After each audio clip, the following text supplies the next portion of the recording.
여러분이 아마 잘 알고 있는 말씀이고 저도 좋아하는 말씀 가운데 잠언 16장 9절 말씀이 있습니다. 사람이 마음으로 자기의 길을 계획할지라도 그의 걸음을 인도하시는 분은 여호와시니라 하는 말씀이죠. 이 말씀은 이 말씀이 주는 어감처럼 계획하는 거 소용없다 그런 뜻은 아닙니다. 정확하게 번역을 한다면 사람은 마음으로 자기의 길을 계획하고 그러나 그의 걸음을 인도하시는 분은 여호와시다. 이렇게 번역하면 더 좋을 것 같아요. 말씀의 뜻은 계획을 세우되 그 계획조차도 품으셔서 섭리하시는 분이 하나님이시기 때문에 모든 것을 하나님께 맡겨야 한다. 결국은 하나님의 인도하심 따라 가는 것이다. 그런 뜻입니다. 그래서 잠언 16장 9절 이 말씀 전에 3절에 보면 모든 것을 하나님께 맡기라. 그리하면 너의 경영하는 것이 이루리라. 경영, your plans will succeed. 내 계획하는 것이 성공하리라. 이렇게 말씀을 했어요. 우리가 살다 보면, 특별히 신앙인으로서 살다 보면 역력하게 이 말씀이 진리인 것을 체험하게 됩니다. 우리는 계획을 세우죠. 인생을 설계합니다. 그래서 기대하는 것이 있습니다. 그런데 우리의 기대와는 달리 때로는 좋은 방향으로, 때로는 나에게 즉각적으로 주어지는 느낌이 별로 좋지 않은 것처럼 하나님께서 우리의 길을 인도하십니다. 그 중에 내가 생각했던 것보다 더 좋게 펼쳐지는 거야 불평이 없죠. 그러나 내가 계획했던 것, 내 생각에는 이렇게 되면 참 좋았을 텐데 기대했던 것과 정반대로 낙심하게 되는 상황들이 종종 일어납니다. 그런데 그럴 때조차도 하나님은 끝을 보지 못하는 우리들로서는 좀 낙심할 수 있지만 마지막 결국을 아시는 하나님께서는 합력하여 선을 이루시는 방향으로 우리를 인도하십니다. 믿습니까, 여러분? 아마 사도 바울과 바나바에게도 그런 일이 종종 있었을 거라고 생각합니다. 오늘 본문이 시작되는 첫 서두에도 우리들이 그런 짐작을 할 수가 있어요. 안디옥 교회에서 파송이 된 후에 첫 번째 사역지로서 지중해 가운데 있었던 큰 섬인 구브로에서 사역을 했어요. 그곳에서 로마 총독인 서기오 바울에게 복음을 전했습니다. 비록 한 사람이었지만 막강한 영향력이 있었던 사람이고, 그래서 그 한 사람에게는 큰 잠재력과 포텐셜이 있었죠. 바울과 바나바에게 어떤 느낌이 들었을까요? 쉽게 생각할 수 있을 것 같아요. 아마 기대가 컸을 거예요. 이것이 하나님의 인도하심이구나. 구브로 섬을 동해서 서로 횡단할 때는 이런 생각을 못했었는데 와서 보니까 예비하신 한 사람에게 복음을 증거하게 하시고, 그 한 사람이지만 로마에 큰 영향을 줄 수 있을 만한 그런 막강한 권력을 가진 사람에게 복음을 전하게 하셨구나. 그래서 그런 마음을 가지고 이제 다음 사역지로 떠나갑니다. 이번에는 배를 타고 소아시아의 육지로 넘어갔어요. 여러분에게 지도를 나눠드렸는데 한번 참조하시면 보시면 좋겠죠. 거기에 밤빌리아의 버가라고 하는 곳에 도착을 했습니다. 아마 육지에 도착을 했을 때 바울과 바나바의 기대는 이제 이 육지에 여기서부터 펼쳐지는 우리가 가는 곳마다 하나님께서 큰 역사를 이루실 것이다. 이런 생각을 모르면 몰라도 했을 겁니다. 그런데 그곳에 도착했을 때 돌연히 그들의 조력자였고 그들과 함께 수행했던 마가 요한이 떠나버립니다. 자, 13, 14절 다시 보십시오. 바울과 및 동행하는 사람들이 바보에서 배 타고 밤빌리아에 있는 버가에 이르니 요한은 그들에게서 떠나 예루살렘으로 돌아가고 그들은 버가에서 더 나아가 비시디아 안디옥에 이르렀다. 간단한 언급이지만 중요한 사실이에요. 그래서 사도행전의 기자인 누가는 이 사실을 기록한 것입니다. 누가가 지금 우리가 보고 있는 이 본문 13절에서 52절까지 핵심적으로 우리에게 보여주고자 하는 것은 우리가 읽지 않은 내용인 복음의 내용입니다. 상당히 장황한 바울이 설교했던 내용을 여기에 다 기록을 하고 있어요. 그래서 그것을 강조하는 것인데, 그럼에도 불구하고 이 사실 하나를 간단하지만 중요하게 우리에게 언급하고 들어갑니다. 뭡니까? 요한이 바울과 바나바를 떠나버렸다는 사실이에요. 이 요한이 누구인가? 12장 25절로 올라가 보시면 마가라 하는 요한이었습니다.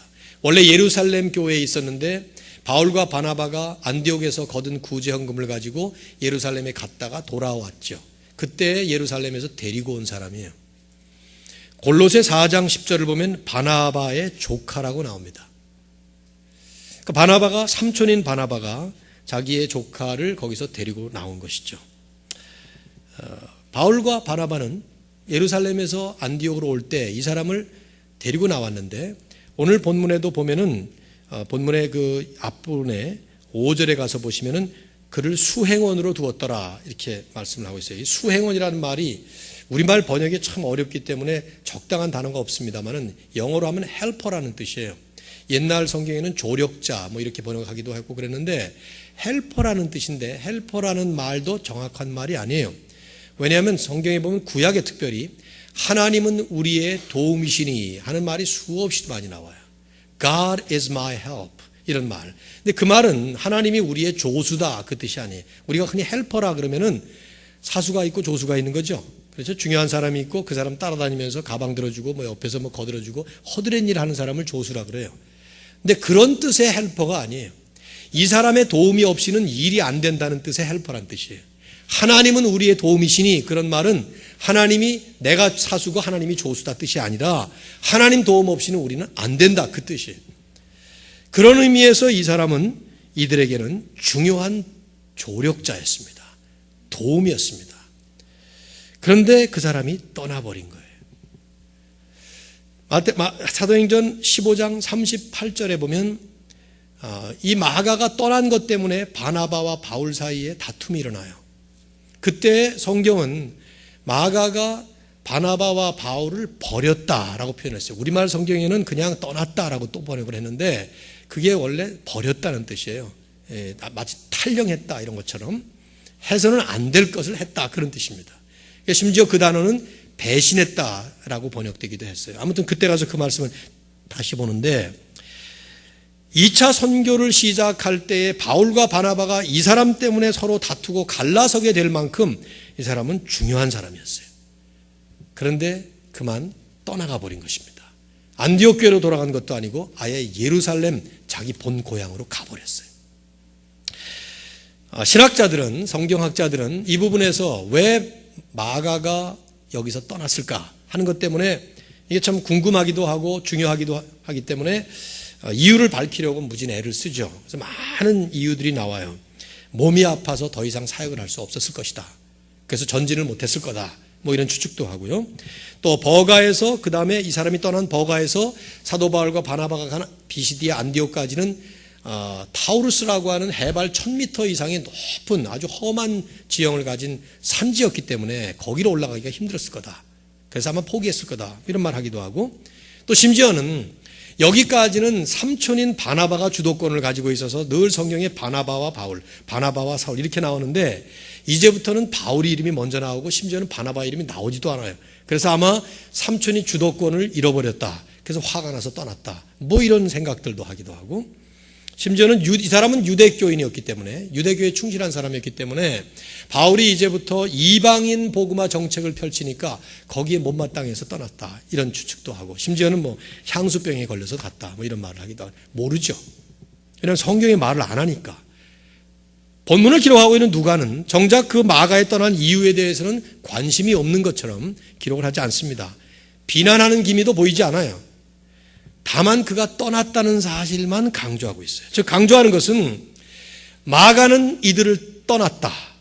그런데 그럼에도 불구하고 바울과 바나바는 계속 앞으로 전진했다. 그걸 강조하는 것입니다.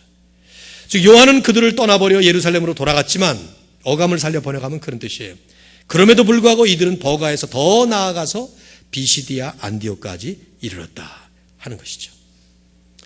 기대했고 믿거니 했던 조력자인 마가는 떠나가 버렸지만 그러나 이들은 여전히 하나님의 사역을 위해서 부르심을 향해서 전진했다는 것. 전 참 우리가 우리의 신앙생활과 우리 인생을 생각해 보면서 이런 부분을 우리에게 많이 접목할 수 있는 중요한 교훈이라고 생각해요. 우리도 하나님의 일을 하다 보면 하나님의 뜻대로 살다 보면 우리 인생 자체가 때때로 실망거리를 만날 때가 많이 있습니다. 특별히 여기 이 사건처럼 믿었던 사람이 떠나버림으로 인해서 실망하고 낙심하고 심지어 절망하게 되는 경우도 종종 있습니다. 잘 살던 부부가 어느 날 믿었던 남편이 세상을 갑자기 떠날 수 있어요. 의지했던 아내가 큰 변을 당할 수도 있습니다. 아기를 낳고 요즘에 젊은 사람들 보면 마치 아기가 그냥 하나님처럼 그렇게 되고 있는데, 그런 아기가 잘 자라서 어느 날 사고를 당해서 변을 겪을 수도 있어요. 믿었던 동업자가 배신을 하고 회사를 송두리째 뺏어갈 수도 있고요. 의지했던 동역자가 열심히 함께 하자고 하던 사람이 딴 길로 가버릴 수도 있고요. 어떤 이유에서든 간에 이유를 막론하고 우리가 믿었던 그리고 기대했던 특별히 그 사람이 떠나버릴 수가 있습니다. 근데 그럴 때에도 기억해야 될 것은 하나님은 우리에게 전진하라 그렇게 말씀하신다는 사실이죠. 낙심하거나 포기하거나 절망하지 말라 말씀하신다는 사실이에요. 쉬운 일이 아니에요. 1999년 12월 19일에 신문에 난 일이었는데, 울산에 살던 45살 난 장모 씨라고 하는 분은 아내가 유방암을 앓다가 죽자 그 곁에서 목을 메어 자살을 했습니다. 그때 딸 둘이 있었어요. 초등학교 유치원 둘. 근데 그 아이들한테 유서를 썼습니다. 아마 신문기자도 하도 기가 막혀서 그 유서를 공개를 한 것 같아요. 너희 엄마가 불쌍하고 애처로워 혼자 보내지 못해 아빠도 함께 간다. 청혼할 때 우리는 함께 죽기로 약속했기 때문에 아빠는 그 약속을 지켜야 한다. 사랑하는 내 아내, 내가 책임지고 함께 가니 나는 참 행복하다. 어린 두 딸에게 쓴 유서예요. 제가 그것을 신문에서 읽고 처음에는 미친놈 그랬어요. 이건 미쳤다. 어린 두 딸이 있으면 그 아이들을 잘 키워야지. 근데 곱씹고 생각을 해보니까 그럴 수 있다는 생각이 들었습니다. 두 사람이 금술 좋게 잘 살던 부부였습니다. 그러다가 어느 날 갑자기 아내가 유방암에 걸려서 앓을 때 그 사람의 마음에 가졌던 기대와 소망이 점점 사라졌겠죠. 그 아내를 떠나보내면서 더 이상 살 희망이 사라지고 절망의 나락에 떨어진 채 자기도 함께 목숨을 끊는 일 있을 수 있다고 생각해요. 근데 그 같은 해 99년에 제 아내 동생인 처제도 세상을 떠났어요. 같은 유방암이었어요. 32살에 유방암에 걸려서 9년을 투병하다가 41살 때에 세상을 떠났어요. 그 해 41살이었어요. 어린 두 아들을 남겨놓고 세상을 떠났습니다. 남편인 제 동서는 같은 대학교, 같은 과, 동기동창 친구였는데 처제와 결혼을 했죠. 근데 제 동서는 믿음의 사람이었어요. 오히려 믿음으로 아이들을 잘 키우고 두 아이들 다 지금 잘 자라서 하나는 가정생활 또 이제 목회자의 길을 걷고 있고 또 하나도 지금 또 결혼하고 잘 삽니다. 두 종류의 다른 인생이 있습니다. 낙심거리를 만날 때 절망하고 포기하는 인생이 있는가 하면, 낙심거리를 만날 때, 아니 절망의 나락에 떨어질 때조차도 하나님의 음성을 듣고 하나님의 부르심을 향해서 힘을 얻고 전진하는 사람들이 있습니다. 하나님은 우리 하나님의 사람들이 살아가면서 우리가 꽃밭을 가는 것처럼 그렇게 탄탄대로 순탄한 길을 가도록 허락하시진 않아요. 어떨 때는 사망의 음침한 골짜기를 갈 때도 있습니다. 그러나 그럼에도 불구하고 내가 두려워하지 않는 것은 주께서 나와 함께 하심이라 하는 믿음 때문이고, 그 믿음의 대상이신 우리 하나님께서 주의 지팡이와 막대기로 우리를 지켜주시는 것입니다. 우리는 낙심거리가 일어날 때, 여러분 청소년들, 청년들 자살이 얼마나 많은지 몰라요.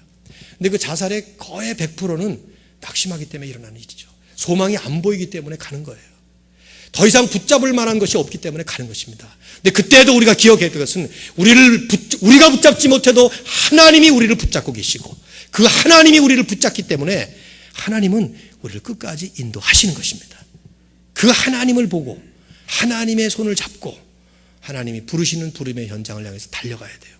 특별히 인생 살아가면서 좋은 경험을 하면 할수록 그 다음에 찾아오는 낙심거리에 실망하지 말아야 돼요. 제가 성경을 보면 수많은 성경에 이 믿음의 선조들이 그런 모습을 보이죠. 하나님의 부르심 따라 왔는데, 하나님을 위해서 멋지게 쓰임 받았는데 그 다음 순간에 낙심이 생기는 거예요. 열왕기상 18장과 열왕기상 19장은 두 장이지만 아주 전형적인 대조적인 모습을 보여줘요. 18장은 엘리야가 갈멜산 위에서 하늘에서 불덩어리를 내리게 함으로써 거짓 선지자 850명을 그 자리에서 처단하는 장면이에요. 아마 여러분이 그 현장에 엘리야 같은 주인공이라면 당연히 저처럼 기대할 거예요. 이제 세상이 뒤바뀌겠구나. 아합이 하나님께로 돌아오고 이세벨이 회개를 하고 온 이스라엘 백성들이 바알 귀신이 아닌 하나님을 섬기게 되겠구나. 그런 생각을 했을 겁니다. 그런데 생각과는 정반대로 그 다음날 자기 목에 칼이 들어옵니다. 이세벨이 너 죽이겠다. 협박 편지 하나를 보내니까 엘리야는 거기서 도망을 해요. 그리고는 광야로 내려가서 저 멀리 내려가서 로뎀 나무 아래 앉아서 하나님께 기도합니다. 하나님, 나를 죽여주시오. 자살 기도를 하는 거예요. 그때 하나님은 그래 죽여주마. 그리고 데려가시지 않아요. 그에게 일어나라. 호렙산으로 달려가라. 40일 동안 호렙산으로 가도록 하나님이 인도하시죠. 하나님을 하나님께서 이스라엘 백성들을 부르실 때 모세를 처음으로 불렀던 바로 그 자리, 그 현장으로 인도하셔서 부르심을 회복시키시고, 그래서 결국 엘리야는 후계자 엘리사를 세우고 선지 생도들을 세워서 선지 학교를 만들고, 요즘식으로 하면 신학교로 가야 되는 게 있죠. 그리고는 열왕기하 2장에 가서 불말과 불병거를 타고 죽지 않고 하늘로 승천한 것입니다. 하나님께서 끝장이다 그렇게 말씀 안 하시는데 우리가 끝장을 내면 안 되는 거예요. 하나님은 더 가라 그런데 우리가 여기가 좋사오니 해서는 안 되는 것입니다. 하나님은 언제나 하나님의 영광을 위해서 우리를 부르시고 보내시기 때문이죠. 오늘 이러한 축복, 이런 은혜가 우리 모두에게 함께하기를 주님의 이름으로 축원합니다. 이 본문은 이제 그 다음에 보시면은 누가는 이런 사건은 간단하게 그냥 우리에게 기록만 하고 초점은 복음의 내용에 맞추고 있습니다. 이 복음의 내용을 여러분이 이제 14절부터 시작해서 41절까지 쭉 보시면은 바울과 바나바는 언제나 아마 그랬던 것 같아요. 안식일을 기다렸다가 안식일에 회당에 들어가서 먼저 유대인들에게 공통분모를 찾아서 복음을 증거하곤 했던 것 같아요. 오늘 이 사건까지는 말이죠. 그래서 안식일에 거기 들어갑니다. 들어가서 안식일에 들어가면은 회당장들이 율법을 읽어요. 구약 성경을 쭉 읽는 거죠. 그리고는 아마 우리식으로 디스커션을 하는 그런 시간이 있는 것 같아요. 여러분들 가운데 할 말 있으면 하십시오. 그러면 자기들도 한마디 하고 그러는 것 같은데, 여기 15절에 지금 그 장면이 나와요. 율법과 선지자의 글을 읽은 후에 회당장들이 사람을 보내어 물어 이르되, 형제들아, 이건 바울과 바나바를 보고 하는 얘기예요. 만일 백성을 권할 말이 있거든 말하라. 너희들 할 말이 있으면 이 성경의 말씀에 비추어서 말씀하라. 그렇게 말합니다. 그때 이제 바울은 일어나서 모든 사람들에게 이제 말을 합니다. 근데 이제 핵심은 이 긴 내용을 보면은 한 가지, 우리가 흔히 말하는 복음이라고 말할 수 있는 내용이에요. 그런데 이제 이 내용을 읽어보면 대상이 유대인들이었기 때문에 또 그 가운데는 아마 간간히 이방인들이었지만 유대교로 개종한 사람들이 있었습니다. 그래서 그런 사람들만 회당에 모여서 율법을 읽었기 때문에 이 사람들에게 적합한 내용으로 복음을 전하는 거예요. 여러분이나 저나 구약 성경을 잘 모르죠. 이 본문에 보면은 성경이 3개 인용이 됩니다. 이게 어디 나오는지도 사실 우리는 면밀히 검토하지 않으면 쉽지 않아요. 그러나 여기 지금 이 바울이 복음을 전하는 대상들은 정통 유대인들이었어요.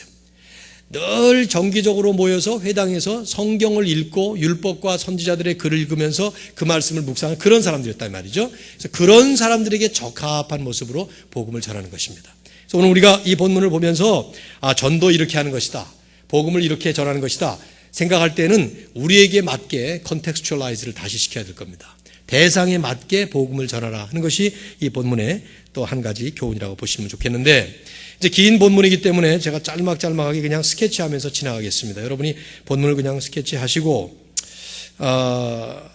제가 큰 기대는 안 하지만 집에 가셔서 한 번 더 읽어주시면 좋겠다 하는 생각은 좀 기대감을 가지고 한번 말씀을 드리고 싶으네요. 중요한 내용인데 오히려 읽지 않은 게 제가 마음에 좀 걸리거든요.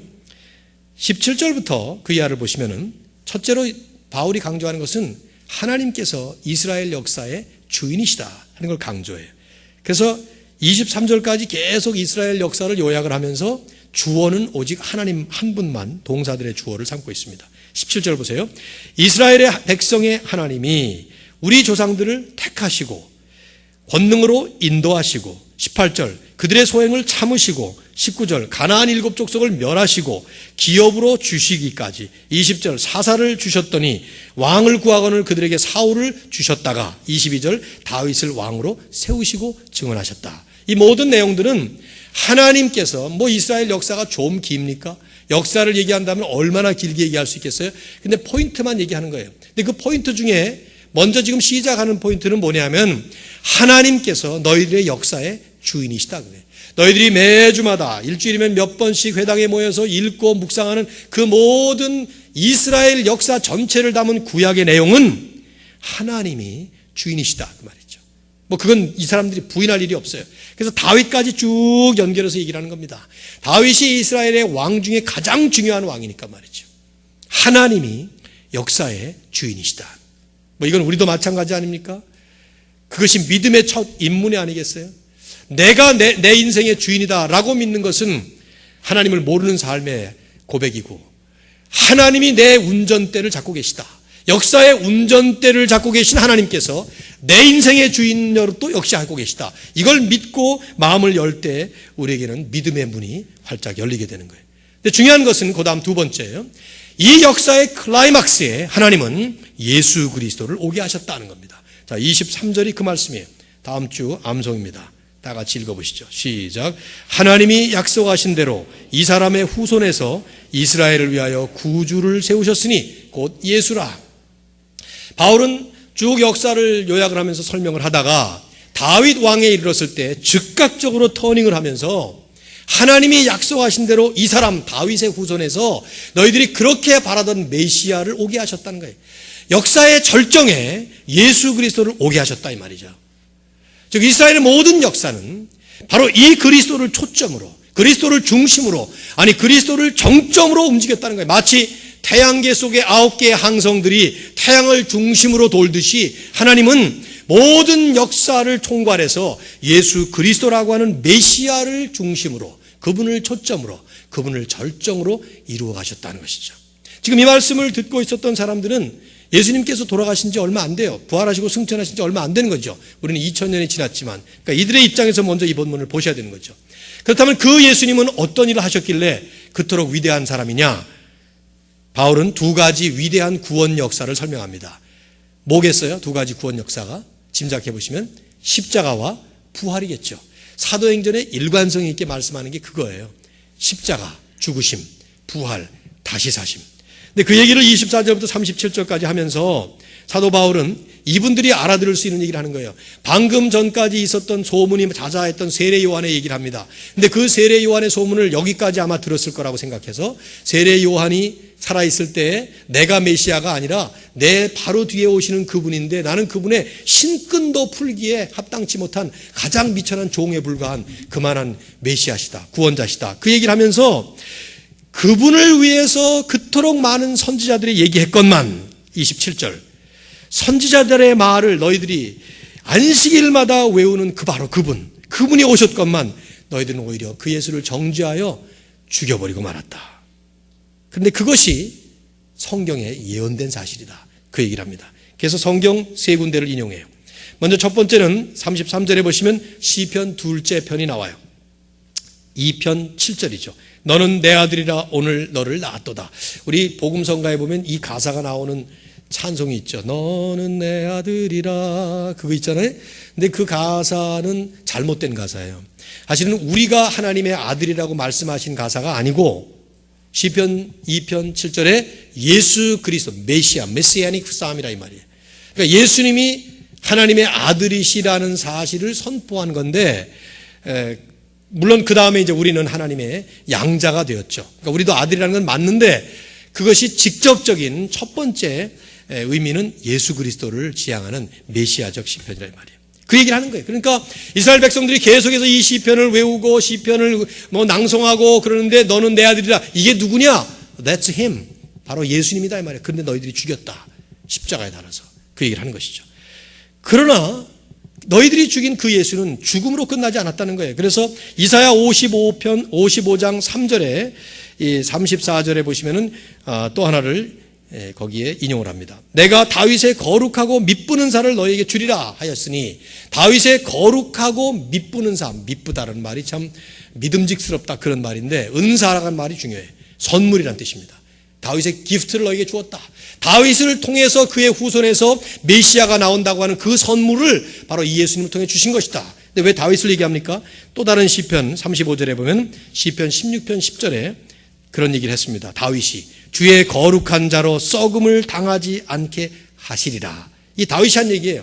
이게 무슨 말이냐면 이분이 이제 메시아가 오시게 되면 그 메시아는 썩음을 당하는 죽음이라고 하는 인생의 마지막 끝이 그분에게는 해당되지 않는 그런 역사, 즉 부활을 하실 거라는 것을 얘기한 것이죠. 그래서 바울은 여기 해석을 달아요. 36절 37절에 다윗은 하나님의 뜻에 따라 무덤에 갇혀서 썩음을 당하였지만 그래서 37절 하나님께서 그 살리신 이는 즉 예수님은 썩음을 당하지 아니하였다. 즉 부활하셨다는 것이죠. 예수 그리스도가 죽으신 것과 부활하신 것은 철저하게 지금 수없이 성경을 읽고 안식일마다 회당에서 낭독을 하고 그것을 풀이를 하고 이 사람들이 그렇게 하던 그 성경에 수백 년, 천년 동안 예언되어 있었던 사실이 이루어지고 성취된 것인데 정작 그 주님이 오셨는데 너희들은 그걸 깨닫지 못했다. 그 얘기를 하는 것이죠. 여러분과 저에게는 지금 이 말씀을 우리가 쭉 보면서 이렇게 나가서 전도해가지고 사람들이 믿겠나 이런 생각이 들죠. 근데 이건 정말 기가 막힌 설교라고 볼 수 있어요. 지금 이 말씀을 듣고 있는 사람들이 너무 잘 알고 있는 내용을 정확하게 역사와 성경을 엮어서 예수 그리스도에 초점을 맞춰서 바로 그 주님의 죽으심과 부활은 우연히 일어난 일이나 어떤 한 사람에 일어났던 에피소드가 아니라 하나님의 역사의 가장 핵심과 절정으로 이루어진 사건이라는 것이죠. 이 말씀을 하면서 이제 사도 바울은 이들에게 마지막 결론을 맺습니다. 38절 이하에 보시면은 이런 얘기를 해요. 바로 이 사람을 힘입어 죄사함을 너에게 전하는 것이다. 이 사람이 누굽니까? 예수님을 얘기하는 것이죠. 그러면서 39절에 모세의 율법으로 너희가 의롭다함을 얻지 못하던 그 모든 일들이 이 사람을 힘입어서 이 사람을 믿게 되면 의롭다함을 얻는다 하는 것입니다. 여기에 38절과 39절에 사도 바울은 짤막한 두 절이지만 바울이 이렇게 두 절만 말했을지 아니면 많은 말씀을 했는데 누가가 이것을 요약했는지 저는 후자라고 생각하는데 어쨌든 이 두 절 속에 중요한 복음의 핵심 키워드가 다 들어있어요. 죄사함, 믿음, 율법, 의롭다 하심, 칭의, 그리고 43절에 가면은 이제 여기서 믿는 사람들에게 하나님의 은혜, 이런 복음의 핵심 키워드가 다 들어있어요. 그냥 우리가 요약을 한다면은 이 예수를 믿어야 죄사함을 받는다는 거죠. 율법으로는 죄사함 못 받는다는 거예요. 너희들이 아무리 율법을 읽고 아무리 율법을 기다리고 메시아를 기다리고 있는데 그 율법의 정점이며 핵심이며 본질이며 완성자이신 예수님이 오셔서 이제 우리가 할 일은 그분을 믿고 믿기만 하면 율법이 얘기하고 있는 의로움을 우리가 받게 된다는 것. 구원의 메시지를 이들에게 증거한 것입니다. 그러면서 사도 바울은 이제 한 가지를 경고합니다. 40절에 너희는 선지자들을 통하여 말씀하신 것이 너희에게 미칠까 삼가라. 그게 뭡니까? 하박국 선지자가 하박국 1장 5절에서 얘기했던 경고를 41절에 말하고 있어요. 보라 멸시하는 사람들아 너희는 놀라고 멸망하라. 내가 너희 때를 당하여 한 일을 행할 것이니 사람이 너희에게 일러줄지라도 도무지 믿지 못할 일이라. 여기서 한 일이라는 말은 예수 그리스도께서 오신다는 얘기를 한 것이고요. 그럼에도 불구하고 하박국 선지자 시대에 사람들이 선지자들의 말을 듣지 않았던 것처럼 그래서 멸망했던 것처럼 그리스도가 와도 그 말씀을 듣고 믿지 아니하면 멸망하게 되리라. 그런 얘기를 하는 거예요. 그러면서 바울은 그렇게 되지 말라 하는 얘기를 지금 그들에게 하는 것이죠. 바울은 지금 선택권을 던지는 것입니다. 이 예수 믿고 구원 받든지 아니면 너희들이 그렇게 열심히 수고하고 애를 쓰면서 율법의 의를 쌓으려고 할 때 아무 소용도 없는 짓을 해서 결국 멸망을 받든지 둘 중에 하나는 것이죠. 예수는 여기에 오셨지만 하나님은 그분을 이 땅에 보내셨지만 역사의 가장 중요한 절정에 그분을 보내셔서 우리에게 구원의 길을 확 열어놓으셨지만 받으면 구원받고 받지 않으면 멸망당한다는 것이죠. 선택권은 너희들에게 있다. 주어진 기회를 놓치지 말아라 하는 얘기를 하는 거예요. 우리에게도 동일한 주사위가 던져진 셈이죠. 혹시 여러분 가운데 아직 예수 그리스도를 알지 못하는 분이 계시거나 신의 존재를 믿지만 그분이 어떻게 역사하고 계시다는 것을 전혀 모르거나 혹은 생각하지 않고 그냥 사는 분이 있다고 하면 저는 분명히 여러분에게 선포할 수 있습니다. 여러분의 인생은 여러분이 주인이 아닙니다. 뭐가 증거냐고요? 태어날 때 여러분이 원해서 태어난 사람이 한 명도 없어요. 여러분이 계획해서 태어난 사람이 한 명도 없어요. 여러분 내일 일을 여러분이 아는 사람이 한 명도 없습니다. 계획만 세울 뿐이에요. 처음에 말씀드린 것처럼 사람은 마음으로 자기의 길을 계획하지만 그 걸음을 인도하시는 분은 하나님이십니다. 왜냐하면 하나님이 역사의 주인이시고 여러분의 개인 인생의 역사의 주인도 하나님이시기 때문에 그래요. 그 하나님이 여러분을 위해서 예수님을 보내셨습니다. 죽게 하셨어요. 우리의 죄를 대신해서 죽게 하셨어요. 그러나 죽게 하실 뿐만 아니라 우리를 다시 살리기 위해서 부활의 첫 열매로 살리셨습니다. 믿거나 말거나 이것은 진리예요. 믿는다고 진리이고 믿지 않는다고 진리가 아니라 믿지 않아도 진리이고 믿어도 진리이고요. 제 주머니에는 돈이 100불이 있습니다. 이렇게 말할 때 믿는 사람이 있고 안 믿는 사람이 있을 거예요. 목사님이 무슨 100불씩이나 있어. 그런 사람이 있을 수도 있고요. 믿거나 말거나 있는 것은 사실이에요. 똑같은 얘기예요. 바울은 지금 그 얘기를 하는 거예요. 그동안 쭉 이들이 묵상하면서 앞으로도 계속해서 이 회당에서 계속 강론될 그 말씀의 핵심이 예수님인데 그 예수님 오셨건만 죽으셨건만 부활하셨건만 이분을 안 믿는다면 너희들은 죽는다 그 말이죠. 혹시 여러분 가운데 아직 예수님 못 만나신 분이 계시다면 하나님은 이런 말씀을 통해서 초청하시는 것이죠. 2000년 전에 기록된 이 말씀을 통해서 비시디아 안디옥에서 믿었던 사람들처럼 믿으라고 지금 말씀을 지금 전하고 있는 거예요. 이 말씀을 전하니까 42절에 보시면 바울은 그렇게 선택권을 던지고 나가요 이제. 근데 이 42절 이하에 보면 여러분이나 아마 이 자리에 대부분의 우리 성도님들은 이렇게 교회에 나오신 분들 경우는 구도자의 마음으로 나온 분들도 있겠고 우리 청년들 가운데는 정말 우리 교회를 처음으로 나오는 분들도 혹간 있기 때문에 제가 이 말씀을 먼저 드렸습니다만은 대부분은 신앙생활을 하던 분들이고 그래서 신앙생활을 더 잘하기 위해서 매주마다 나오는 것이죠. 그렇다면 우리는 이 다음에 나오는 복음에 대한 반응을 한번 잠깐 살피고 말씀을 맺을 필요가 있어요. 복음이 선포되는 곳에는 언제나 두 가지 상반된 반응이 일어납니다. 첫 번째는 열린 사람들이에요. 42절 보시겠어요? 그들이 나갈새, 즉 바울과 바나바가 이제 선포하고 나가니까 사람들이 청하되 다음 안식일에도 이 말씀을 하라 하더라. 그러니까 무슨 말이냐면은 그 바울의 설교를 들은 사람들이 이게 지금 좀 더 듣고 싶은 거예요. 궁금한 것이 일어나는 거예요. 뭔가 마음에 확 다가오는 게 있는 거예요. 그래서 다음 주에도 좀 와서 다시 한번 설교해 주시면 안 되겠습니까? 하고 부탁하는 거죠. 저는 이 사도행전에 나오는 장면 가운데 저 같은 목회자들, 설교자들에게는 정말 위로가 되는 말씀이에요. 설교를 끝나고 나가는데 성도들이 나가면서 목사님 오늘 말씀 너무 좋았는데 다음 주에도 또 한번 해주시겠어요? 물론 저야 하라 말 안 해도 다음 주에 하긴 하겠지만은 그러는 그 성도들이 막 갈급해가지고 열려가지고 뭔가 좀 더 듣고 싶어가지고 왜 이렇게 안 끝나나 해가지고 다들 시계 보고 뒤에 보고 이러는 게 아니라 이게 42절은 저만 흥분되고 저만 이제 그 은혜되는 말씀이라고 생각되는데 근데 이런 분들이 있기 때문에 목회라는 것이고 이런 분들이 있기 때문에 전도라는 거예요. 이런 열매를 보기 때문에 복음을 증거하고 사는 증인들의 삶에는 신나는 것입니다. 여러분 전도해 보면 신나는 일이 너무나 많아요. 청년들이 이렇게 와서 가지만 가면서 이들이 말로 다 표현 안 하고 또 그런 얘기들을 다 안 할지 몰라도 마음에 참 은혜 받고 간다. 말씀으로 도전받고 간다. 정말 새 사람이 되어서 가겠다. 이런 각오와 결단을 하는 모습들을 보면은요, 신나는 거예요. 열린 사람들, 열린 열매들. 그래서 바울이 나가가지고 회당 모임이 끝난 다음에 그 다음 안식일이 올 때까지 일주일 동안을 43절에 보니까 아마 회당 바깥에서 여기저기서 모임을 가진 것 같아요. 그러니까 유대인과 유대교회에 입교한 경건한 사람, 즉 이방인이었다가 들어온 사람들이 많이 바울과 바나바를 따르니 많은 사람들이 따라오겠습니다. 두 사도가 더불어 말하고 항상 하나님의 은혜 가운데 있으라 권면했습니다. 열심히 하나님의 은혜대로 잘 사셔야 됩니다. 이런 얘기를 했던 것이죠. 그래서 그 다음 이제 주가 되었는데 안식일이 됐습니다. 이번에는 정반대로 다친 사람들을 보게 됩니다. 물론 44절에 보시면 보세요. 그 다음 안식일에는 온 시민이 거의 다 하나님의 말씀을 듣고자 하여 모이니 그 동네, 그 시에 사는 사람들이 거의 다 회당으로 모인 거예요.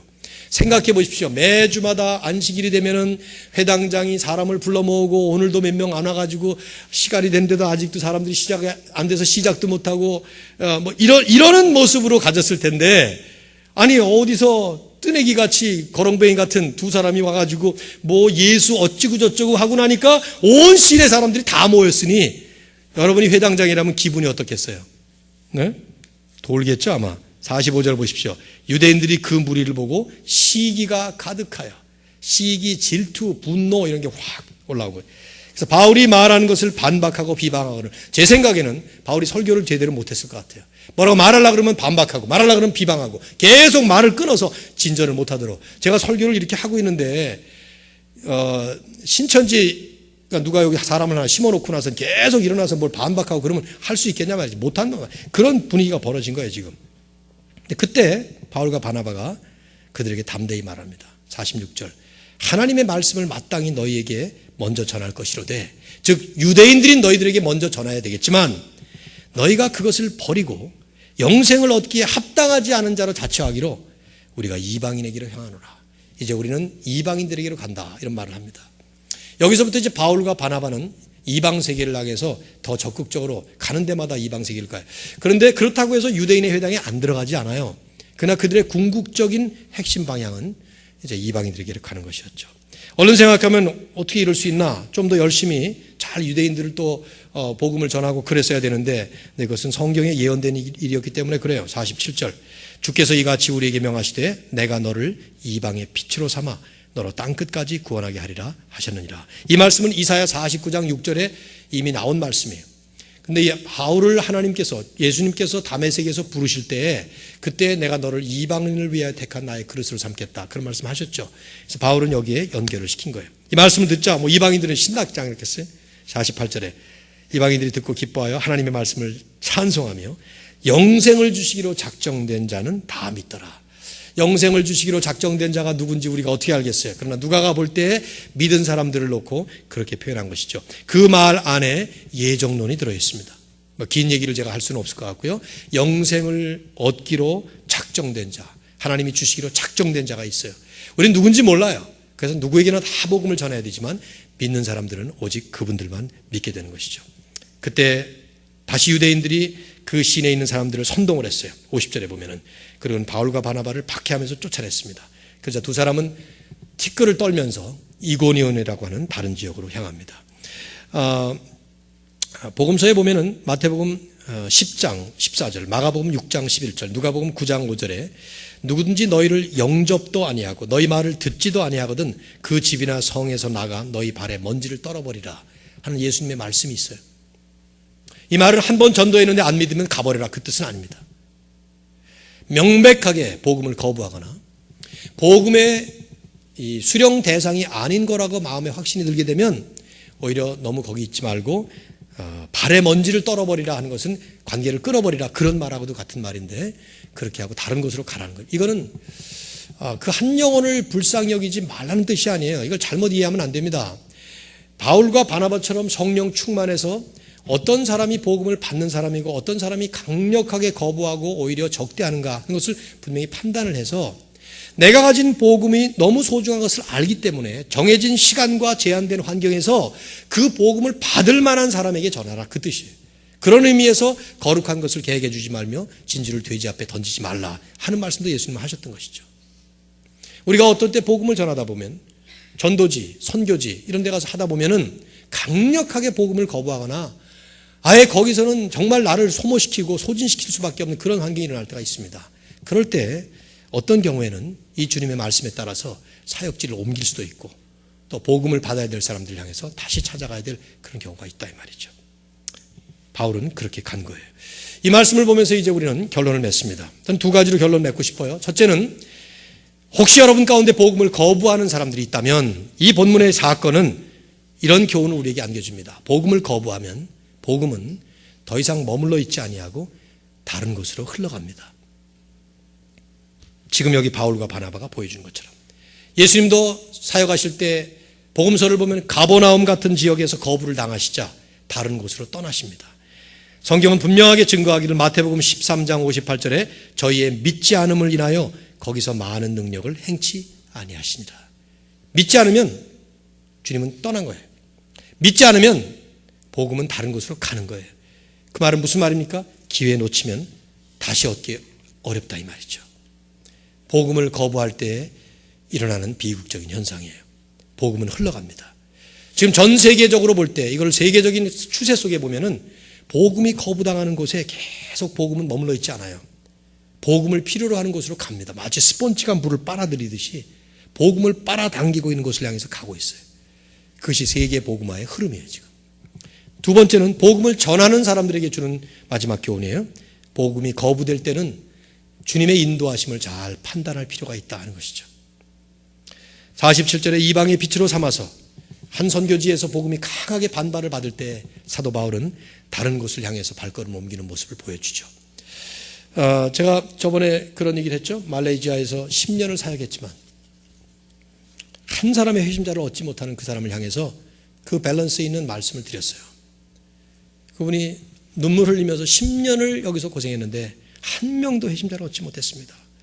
근데 말레이시아가 보통 그렇게 어려운 곳이에요. 강한 회교도권이고요. 그래서 실망하지 말고 우리는 열매를 보는 사람이 아니라 씨를 뿌리는 사람이니까 주님이 열매를 보시는 것을 기대하면서 가십시오. 그러나 또 한 가지는 하나님께서 만일에 다른 사역지로 인도하시는 경우라면 잘 분별하시고 판단하셔서 복음을 들고 복음이 필요한 곳으로 가야 될지도 모릅니다.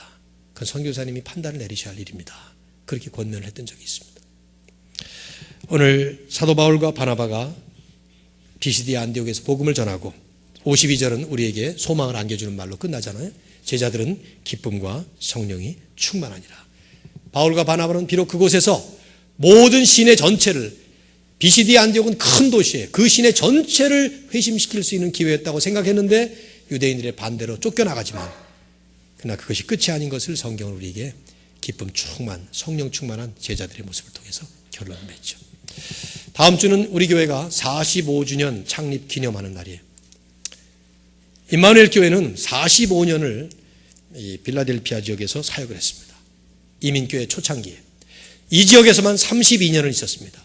흑인 지역에서 학생들 오고 가고 하는 이런 상황 속에서 이민교회로서는 점점 더 우리는 열악한 환경으로 들어간다고 하지만 하나님께서 우리에게 맡겨주신 귀한 사명은 여전히 남아있습니다. 복음을 증거하기 위해서 지혜롭고 창의적인 더 귀한 전략을 개발해야 될 것입니다. 그러나 더 중요한 것은 하나님이 맡겨주신 복음은 여전히 변함없이 우리에게 사명으로 안겨졌다는 것이죠. 이곳에 남아있는 우리 이민자들이나 떠나가는 우리 청년들이나 학생들이나 모든 분들에게 하나님께서 우리를 향해서 어떤 식으로 펼치시는지를 잘 보시고 힘있게 달려가실 수 있기를 주의 이름으로 축원합니다. 우리 찬양